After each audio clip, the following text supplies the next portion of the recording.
अच्छा डॉक्टर साहब मैं पता नहीं कौन है बैठा ठीक हो बस तुम सुनाओ ठीक हो बस ठीक ठाक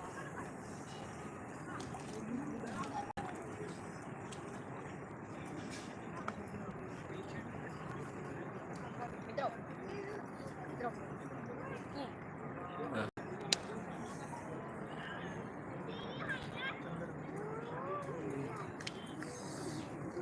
उधर चिट्ठी आएगा इधर है